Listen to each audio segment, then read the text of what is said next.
Hello everybody, welcome to my 1200 mile review. I guess we missed the 1000 mile mark, didn't we?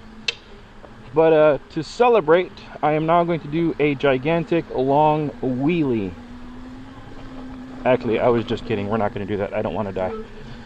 But hopefully we can keep this one pretty short, aiming for like 6 minutes. Let's see if I can pull that off. I'm also going to be riding very slow because I would hate for the wind noise to just completely destroy the audio. But let's talk about a few things. I got some handguards now. They're full metal. I think they're pronounced Acerbis. I could be wrong, but Acerbis. I got them because they're full metal. I think they're the Rally Tough Guard or Rally X Tough Guard, something along those lines. I'll be super honest. Not real confident on the name. I just know that I walked into Cycle Gear and they had metal handguards, so I wanted to have something a little stout because the bike is for off-road use, and in the event that it does get dropped, I wanted to make sure it was somewhat sturdy. The wind has been reduced by the handguards, so that's kind of nice, especially since there are mornings when I ride in like 30-degree weather. So, you know, whatever wind does get reduced is nice, because the wind chill admittedly does get to me after a while. The brake lever, I am now starting to ride while standing up more often when I'm off-road. So the brake lever feels to be maybe too high to be comfortable.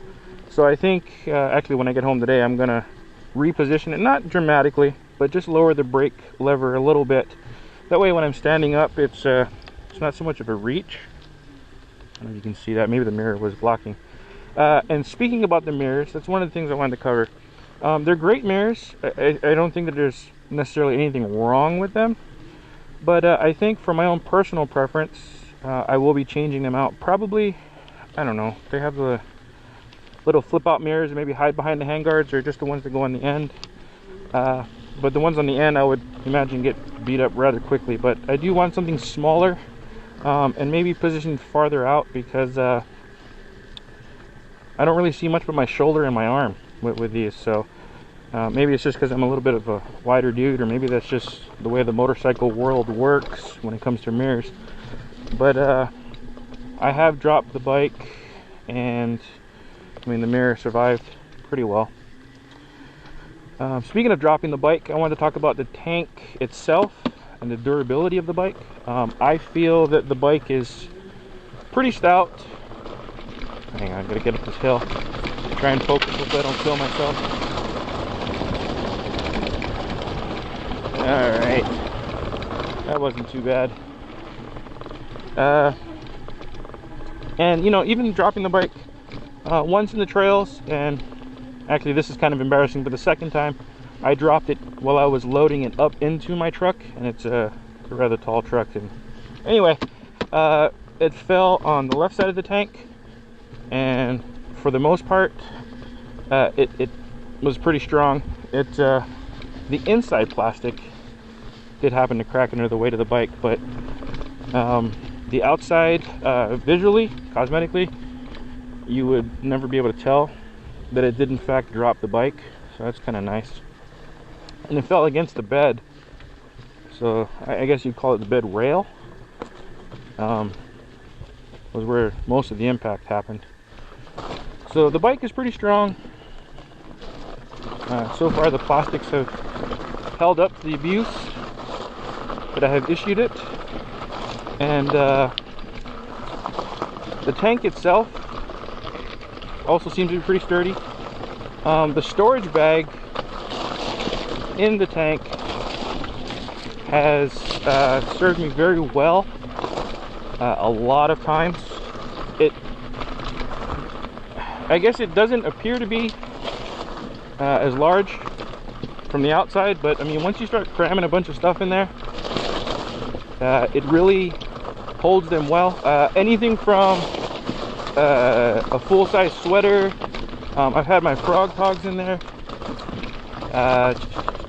My charge cord is always in there, so I mean the full sweater with the charge cord, the charge cord with the frog togs. I've put food in there, and you know, just miscellaneous things, but basically it's quite handy.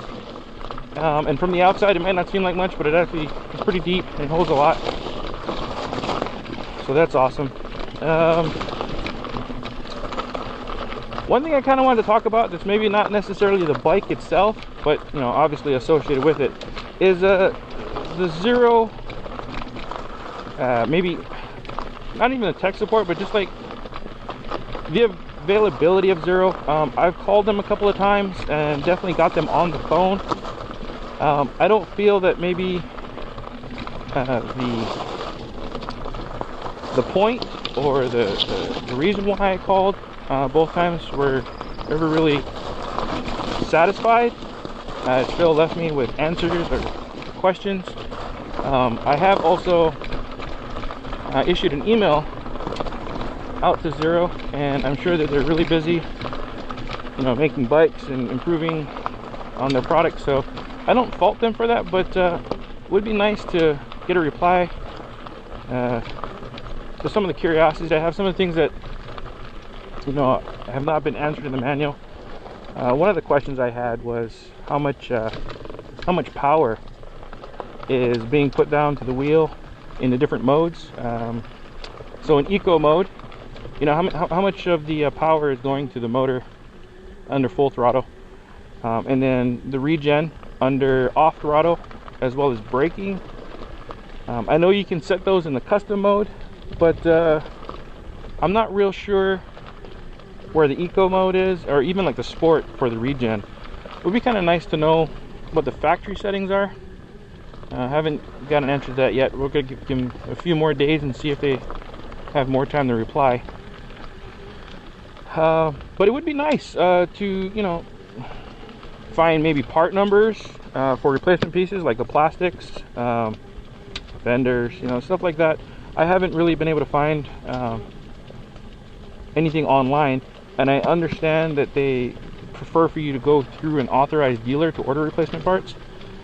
But I mean, like my mirror, for one thing. I don't know if you can see the crack in the mirror, but it was that way before I bought the bike. And I bought the bike on March 5th from Triumph up in Seattle. As you can see, it's still cracked because I have not received my replacement.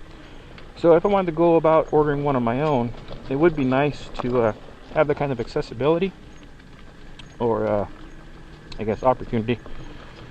Let's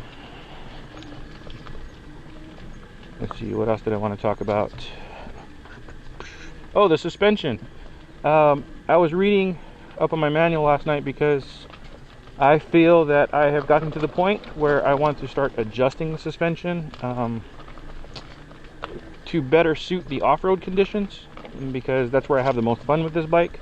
So I figured the commuting to and from work is less of a priority when the suspension settings are concerned. I still want it to be safe for the on-road usage, but you know, definitely tailored towards the off-road terrain. So when I was reading on the fork compression, as well as rebound, and as well as the rear shock, so I definitely want to set it the off-road settings to get it to have a little more, a little bit more of a smooth ride, and absorb the bumps and rocks off-road a little better.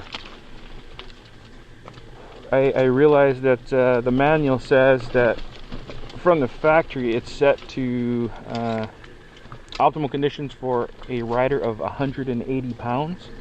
I am definitely a lot heavier than that, so I would like to adjust the settings on that.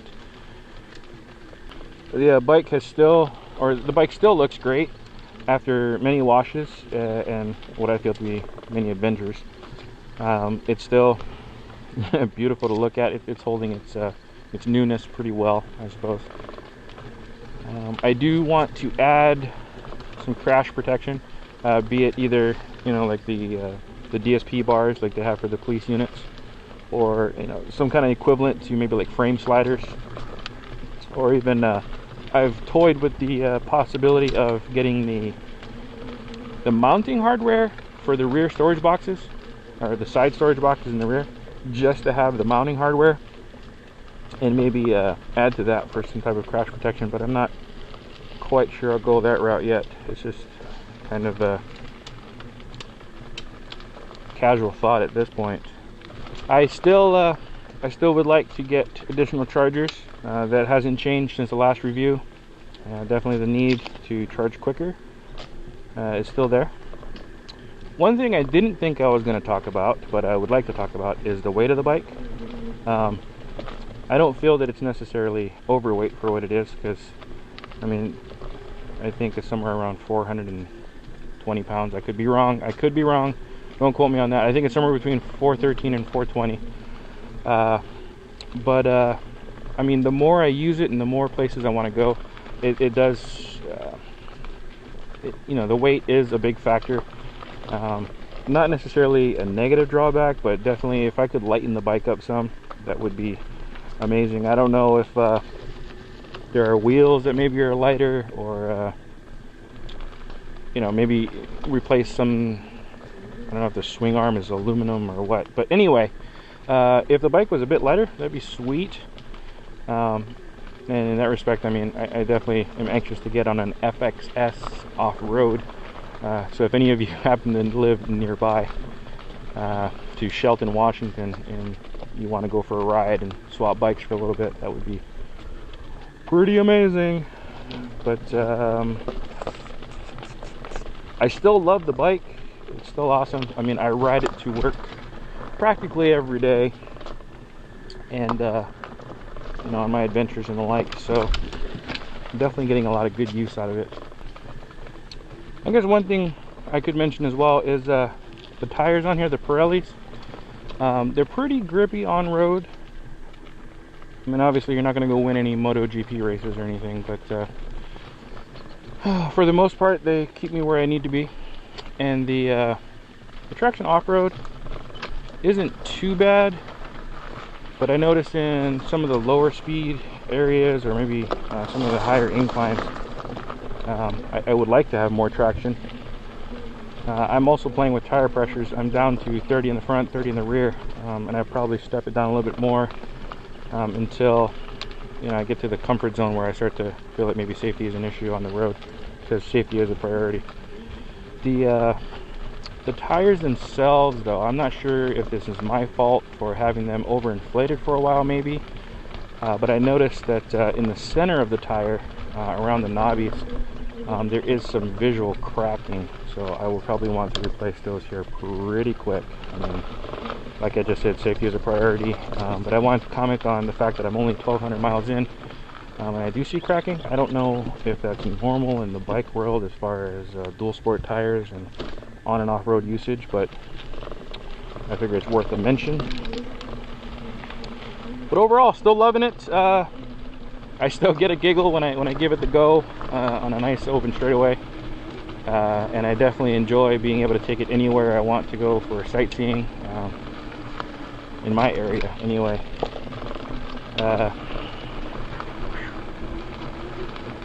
There you have it, 1,200 miles in, still loving every day, and looking to keep riding, and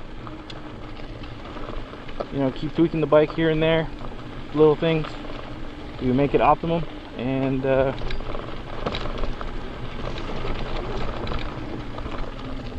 that's it. Thanks for watching. I hope you enjoyed the review.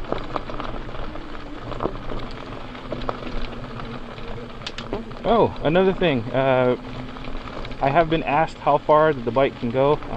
There is a link in the description down below to a ride that I did in eco mode to try and get the maximum amount of miles out of a single charge, and I did end that particular ride just shy of 120 miles before I turned the camera off. I have heard that the range is not affected by how hard you accelerate, but it's more so dictated by your average cruising speed. That makes a lot of sense to me, but I have not yet tried it. I got about 120 miles out of a full charge, and that's real world usage. so check out the video. I wanted to add that Harlan over at Hollywood Electrics has been kind enough to respond to a lot of my emails and answer a lot of my questions and walk me through some of the issues that I've been concerned about. So I just want to give him a quick shout and a thank you, and I appreciate it. But once again, thank you to you and Hollywood Electrics. Thanks, Harlan.